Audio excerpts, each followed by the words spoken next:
Imagine for a brief moment you carry three generations in one body.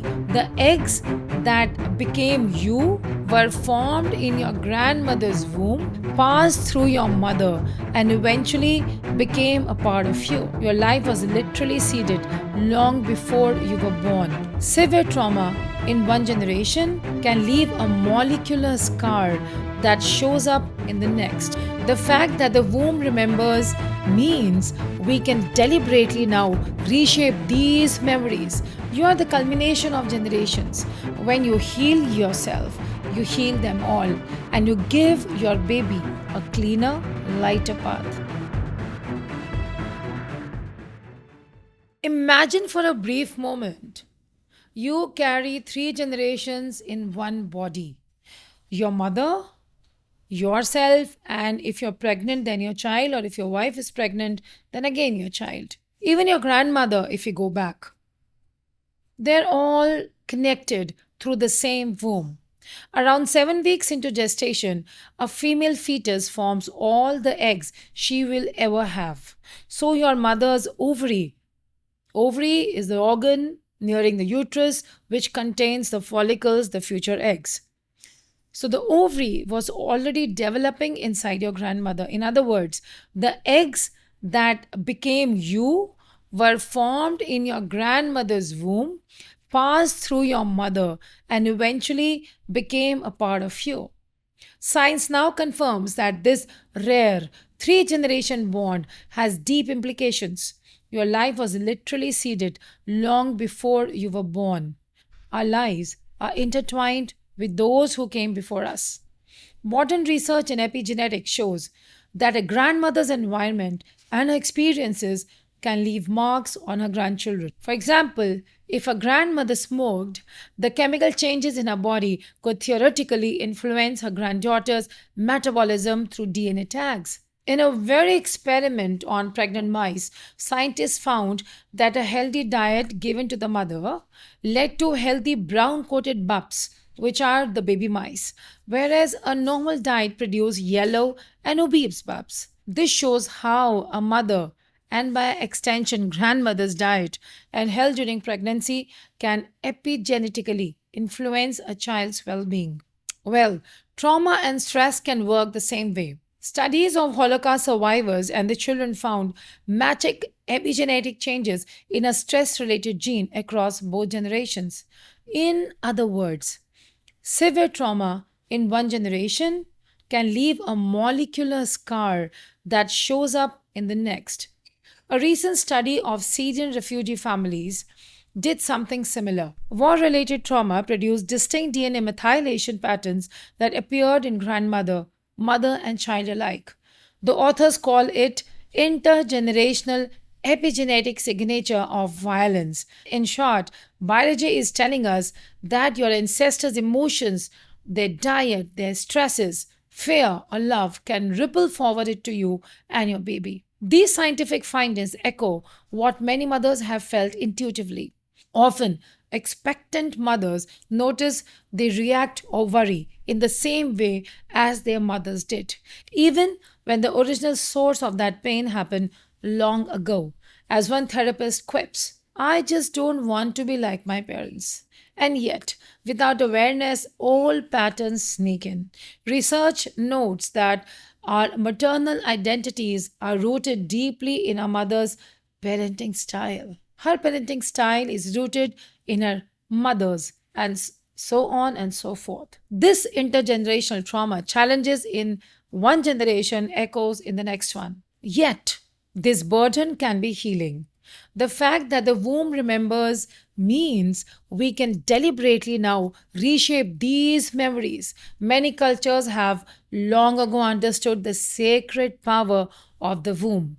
In ancient Garbha Sanskara, which is the womb sanctification's teachings, it is said that ancestors and divine energies come to meet and protect the unborn child in the womb. Stories from Mahabharata illustrate this vividly.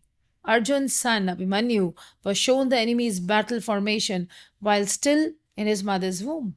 Lord Krishna famously rescued Abhimanyu's unborn son Parikshit by reviving him while he was still inside Mother Uttara's womb. These legends imply that even before birth, the child is listening, learning, and being safeguarded by the ancestral wisdom. The textual wisdom and traditions remind us that the influence of our forebearers, our ancestors, is real and deep.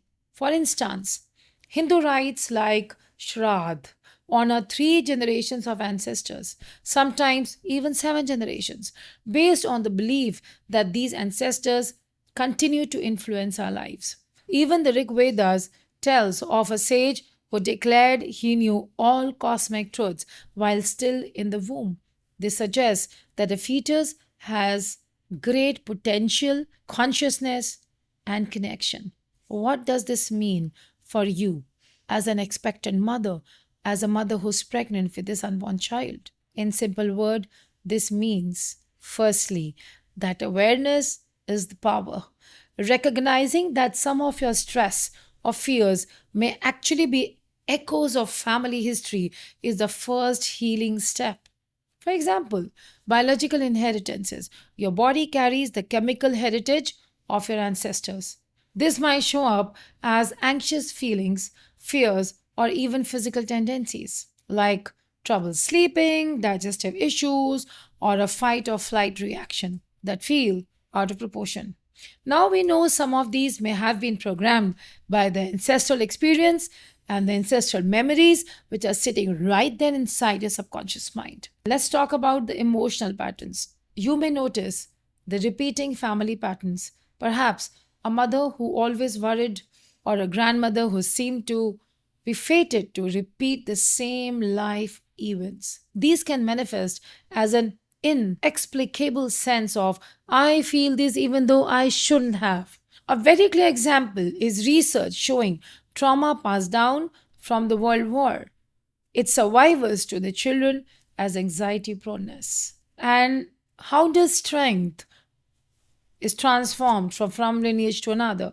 Now let's talk about some positive influences as ancestral patterns which are running in your families.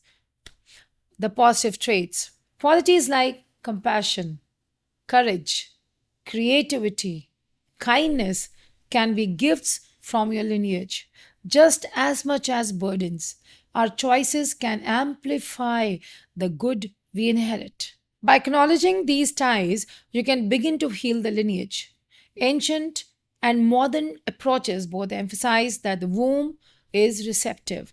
Experts recommend that pregnant mothers engage in gentle healing practices. For example, Garbha Tradition suggests that the seventh month on, the fetus can hear and even be influenced by sound.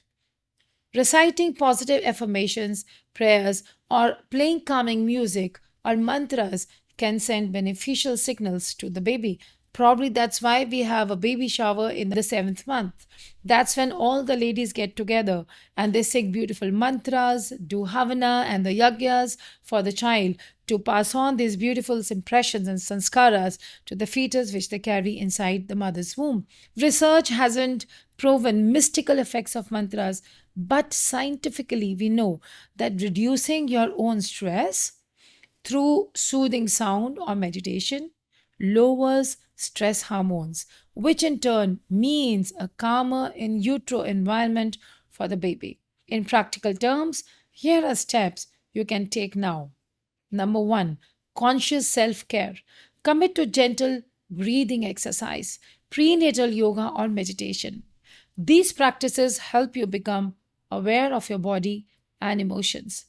When you notice a pang of anxiety or anger, pause and ask, is this truly mine? Or am I replaying something which I've learned?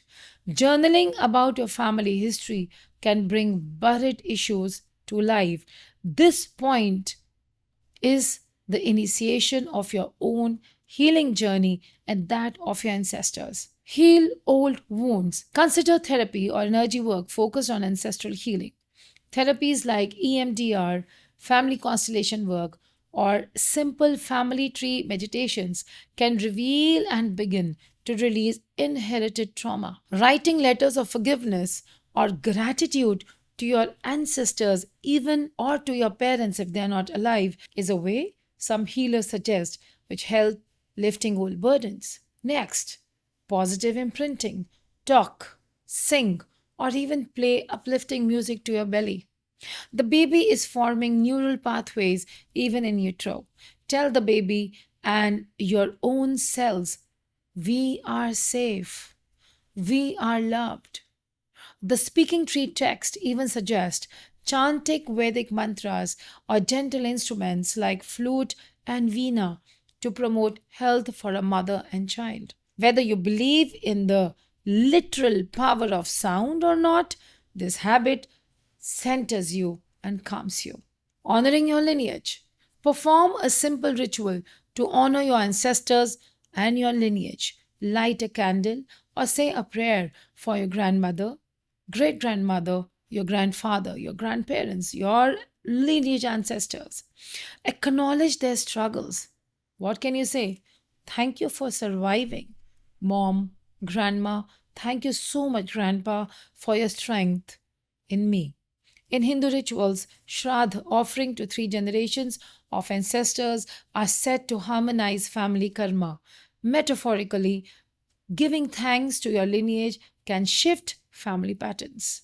Now it's your turn to affect your community and help in well-being of others. Share these insights with your partner or your close friends. Sometimes just calling it out loud, a thing like, I think I'm carrying my mother's grief, can lessen its power. Join support circles of conscious mothers where women coming together and healing themselves. All of these steps reinforce one message. You, you have the power to transform your lineage story. By healing yourself now, you not only improve your own pregnancy and future parenting, but also break cycles for the next generations. You become the bridge to a healthier, happier family legacy. It's time to take action. If you want to dig deeper, get supported better, then I invite you for my workshop where we will practice these techniques live, from gentle womb healing meditation to ancestral blessing ceremonies. Sign up now and step forward with intention. The link is given below this video. You are the culmination of generations. When you heal yourself, you heal them all, and you give your baby a cleaner, lighter path. Let the wisdom of science, psychology, and spirit guide you now in this moment and take charge of this beautiful legacy today. Because you must remember that parenting is not just about raising children, it's about raising the future. This is Dr. Monica Singh signing off for now. I'll see you soon in the next video, same platform. Until then, goodbye.